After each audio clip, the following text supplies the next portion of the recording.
As I mentioned earlier, the Discovery is not just for kids anymore, and tonight we're going to talk about their brand new exhibit as well as an adult night that they have here, and that's fine with Matt Sinclair, the Executive Director of the Discovery. So, monster fish. These are certainly monsters. They sure are. They sure are. Now, I know eventually you're going to tell us why this exhibit is so special, but first kind of give us an overview of what it is. Sure. This is a 6,000 square foot exhibit entitled Monster Fish in Search of the Last River Giants. And it's based on the research of Dr. Zeb Hogan, who's a local researcher here at UNR, but more importantly, he's a National Geographic explorer. He's been traveling the globe for 20 years, studying these really big freshwater fish.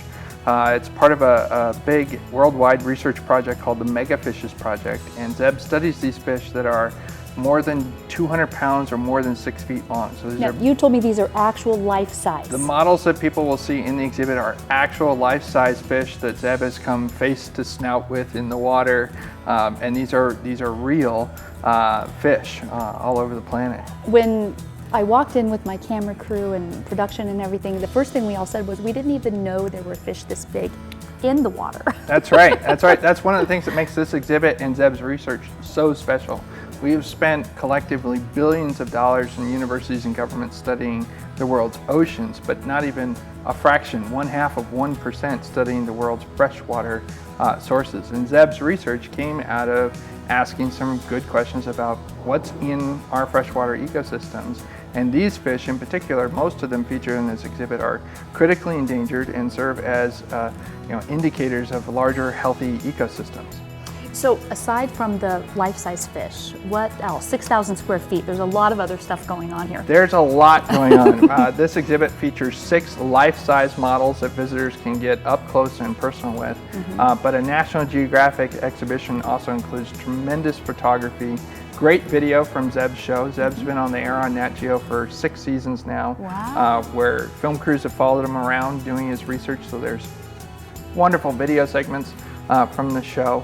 And in addition to that, there's several different interactive exhibits where visitors can basically do some research with Dr. Hogan, learn about different species, play a couple of different games, and get a sense of the true scale and magnificence of some of these species.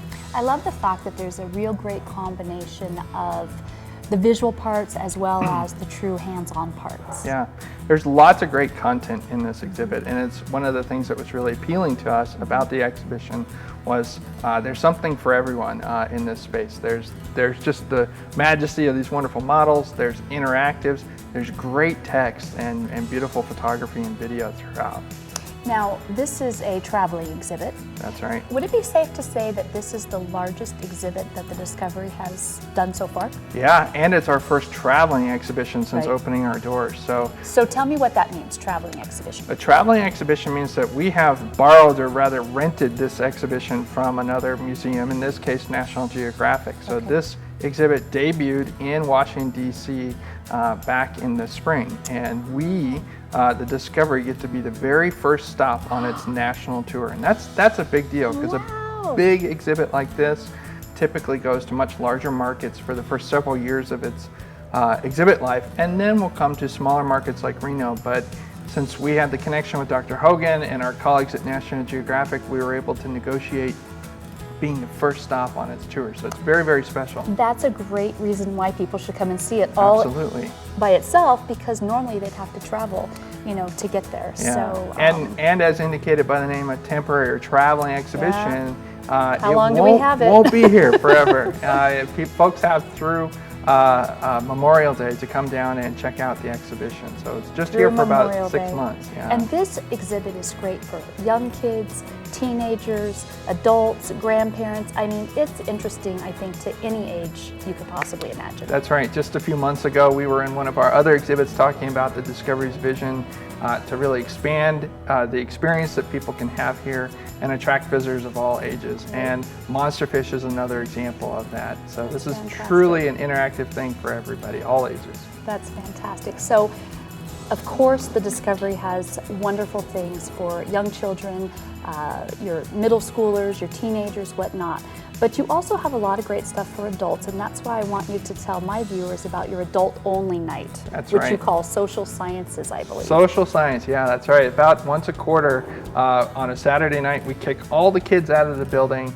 We pour a few adult beverages, have some nice food, and a DJ, but otherwise the entire museum's open. Our staff is here doing programming throughout, and our next one will be on January 30th of this month.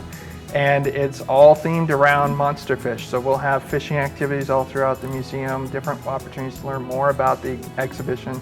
And in fact, Dr. Hogan's going to be here, so you can meet him and get a picture with him and hear some of his great stories. Now, as adults, can we climb to the top of the cloud? Absolutely, you can climb to the top of the cloud. Yes. That's great. Well, I told you we were going to show you tonight why the Discovery was not just for kids anymore, and I want to thank you very much for bringing this to Reno and for helping put us on the map once again. We appreciate it, and I hope everyone will come down and just see how spectacular it is. Thank you. Great. Thanks, Jennifer.